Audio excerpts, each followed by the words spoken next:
What's up, good people? Mark Holmes here, and as always, I want to thank you all for watching, commenting, subscribing, and being part of the Joe Boo Sports Report. Without you guys, as well as you ladies, you know that this literally does not work. Finally got it to work here, guys. Um, this came out great. Everybody who donated to Dak's cause is on here. Now I'm going to go ahead and redo the Dak Prescott silhouette on here as well. And then I can start painting it so we can get it to Dak Prescott. And I am, excuse me, am dying to get this done and to get the other one done for you guys as well. Got my morning video out this morning. Shout out to damn Gina. I overslept a little bit because I've been busting a butt to get this stuff done, and I was tired. I'll be honest, I was 100% tired yesterday. I was dog tired, but I got everything I needed to get done.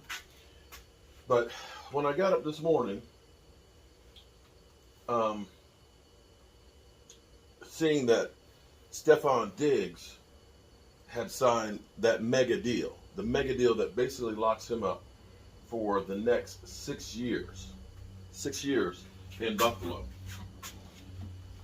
And as we've gone through and we've seen all these free agent signings, we know that the Dallas Cowboys have only signed 2 outside free agents, Dante Fowler and James Washington, and those are more bottom tier guys than anything else. And as Marcus Mosher actually put out an interesting thought, maybe the Dallas Cowboys are worried about losing compensatory picks, and that's why they're not signing any free agents in kind, because of course the way free agency works is to get the compensatory picks. If you lose a big name free agent, they sign a contract with somebody, and you don't replace them, then you get compensatory picks.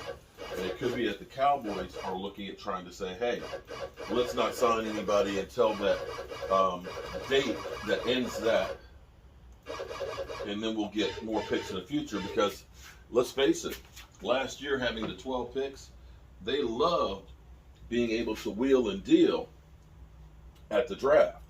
And, you know, they look at it and they say, you know what, we did a great job in free agency. You know, I mean, that's the way they feel. They're patting themselves on the back and they say, you know, we got Micah Parsons in the draft. We can get another Micah Parsons in the draft. We got Diggs in the draft, right? You know, that's the thinking on it. But they're lying to us, or they just don't understand the dynamics of free agency.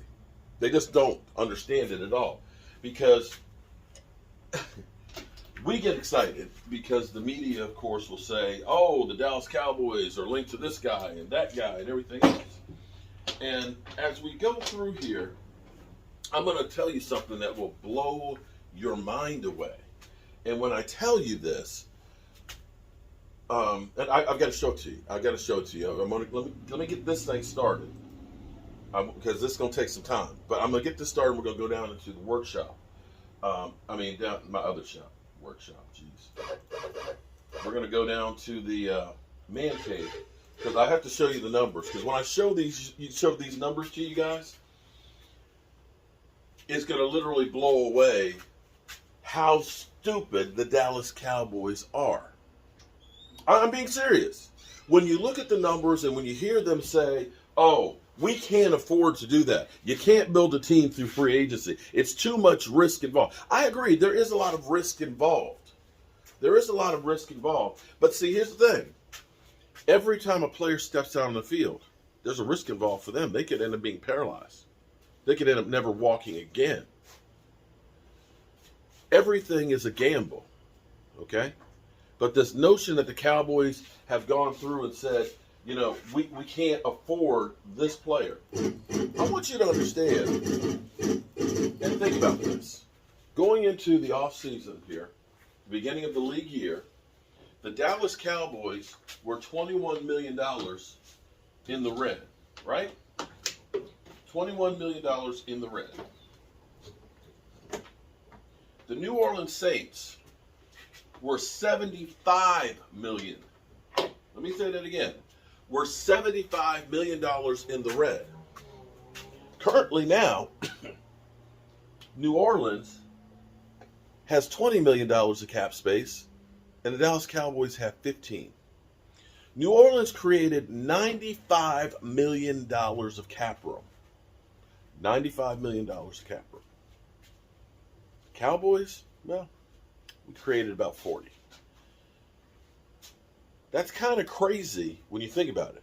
When you think that the only players outside of the organization that we signed were Dante Fowler, as well as James Washington.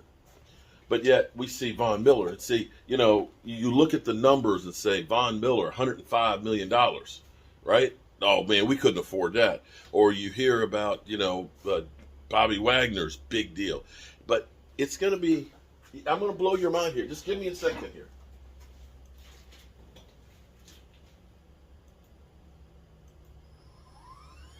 So let me get this started, and we're going to go downstairs. See how long this is going to take.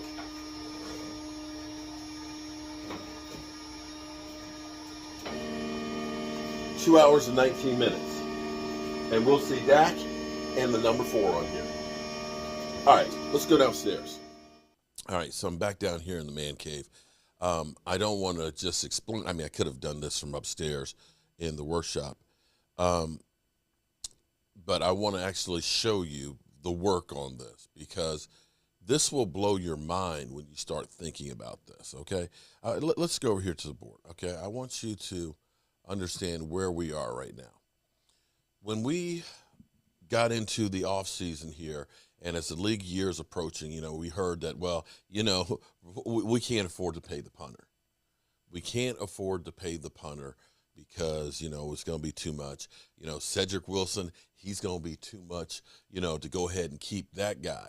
And Amari Cooper, we're going to have to make hard decisions here to, with players. And when you pay a guy this kind of money, you got to get production. Well, I can dare say that the price that you're paying for wide receivers looks a lot different now at Amari Cooper's contract versus the way it does after Diggs' extension.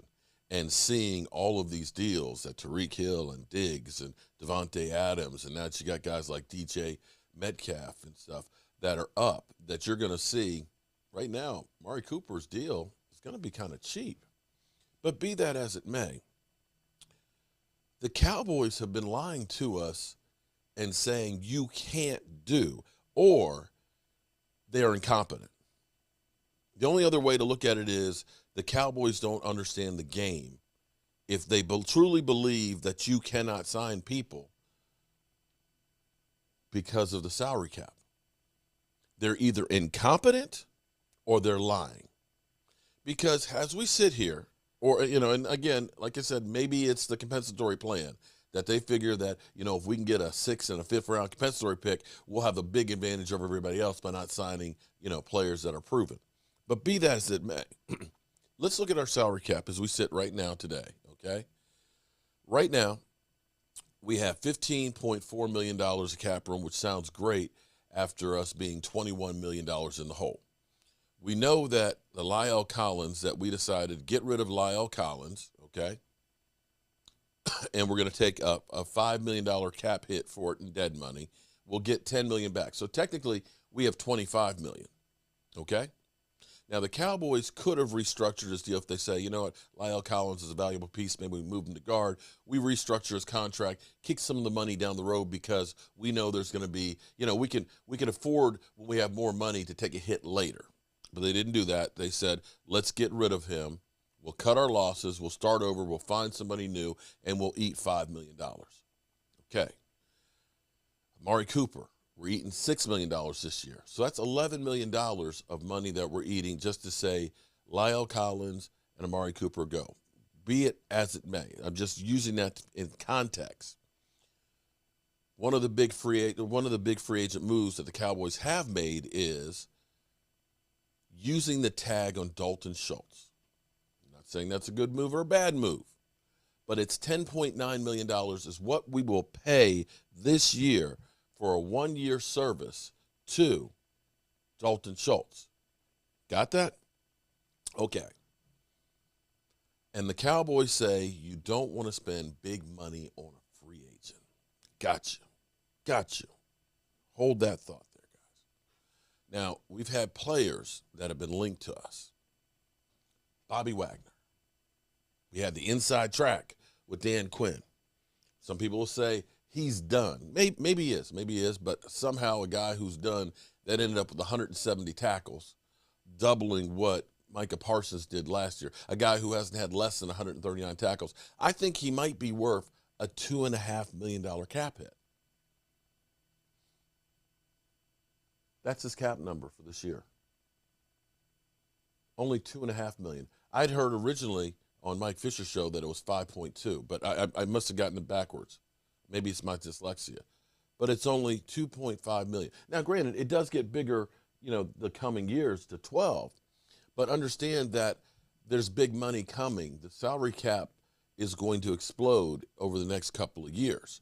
And it would actually behoove you to get these guys going now. Because, see, as wild as we are today with how big Stephon Diggs' contract is, the end of next year, CeeDee Lamb, as the number one wide receiver, has a 1,400 yard season. It's going to dwarf that contract. It's all going to be relative. Okay, so keep in mind, Bobby Wagner, $2.5 million. Then we had Zadarius Smith, who Cowboys were talking to.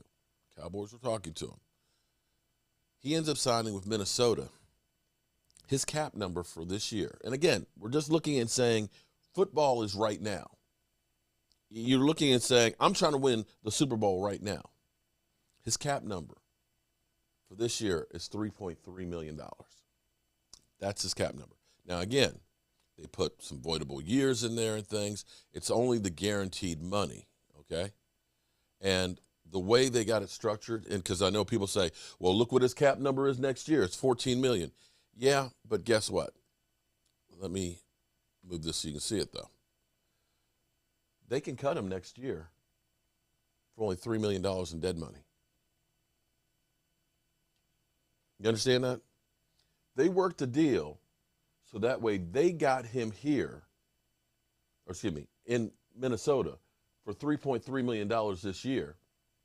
And if he doesn't work out, they can cut him and only have a $3 million dead money deal. It's not a bad deal. Okay. Did I get? Oh, let me pull up.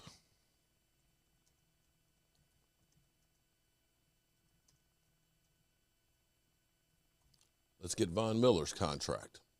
Okay? So keep in mind, Bobby Wagner, 2.5. Zadarius Smith, 3.3. And let's look at, here we go, Von Miller. Now, again, Von Miller's is more of the outlier because there's a lot more guaranteed money. But they worked out a deal for Von Miller that is $5.1 million in the cap hit. Now, I'm going to say that Von Miller is probably the more risky of the contracts that you had in here because if it doesn't work out this year, you do have a $40 million dead hit next year. You have to hold on to him basically for at least 2 years. The third year, it's a $21 million hit. But understand, in 2024, they say that the salary cap will easily be over $300 million. So you can take a hit down the road. But my point being is here. Guaranteed, I understand that you're taking a risk in paying these contracts, that you may end up having more dead money down the road, which is true. But if you take Von Miller's 5.1, Bobby Wagner's 2.5, and Zadarius Smith's $3.3 million cap hits that we're having this year, that comes out to $10.9 million. And guess what? Take a look at Dalton Schultz. Dalton Schultz's number this year, $10.9 million. I ask you,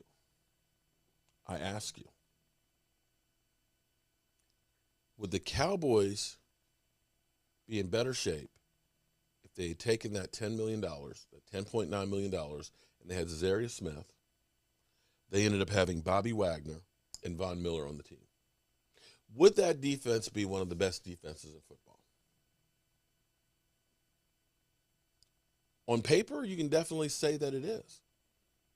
Is it risky? A little bit, but it appears to be that's the way everybody is now doing business. And I want to take, while I'm at it, because I actually haven't looked at his contract. Because as we go through here and say we couldn't afford to sign the wide receiver, we look at his cap number for Miami, $5.7 million. Only $8 million the next year, and 8.3. And now as we start now talking about the Cowboys are looking for, receiver, maybe trading for somebody. You had a guy who already knew your system, knew your quarterback, and was working. It was only $5.7 million. And this, my friends, is the reason why the Dallas Cowboys, this is the reason why the Dallas Cowboys are lying to you, or they're completely incompetent as far as understanding the dynamics of free agency. And this may be why we're not winning the Super Bowl.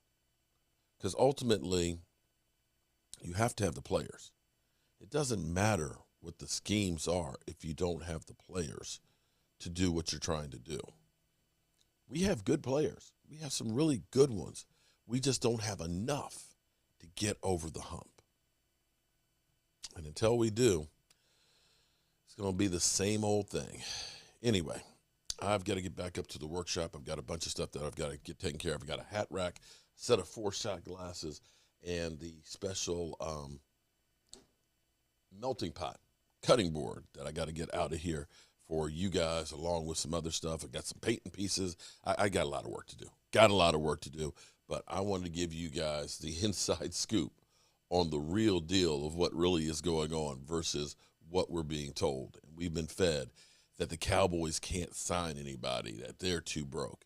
And that, my friends, is bullcrap. See, I haven't cussed. I have not said the F word for the last 2 days, and I'm not going to. Our coach here, and as always, I want to thank you all for watching, commenting, subscribing, and being part of the Joe for the Sports Report.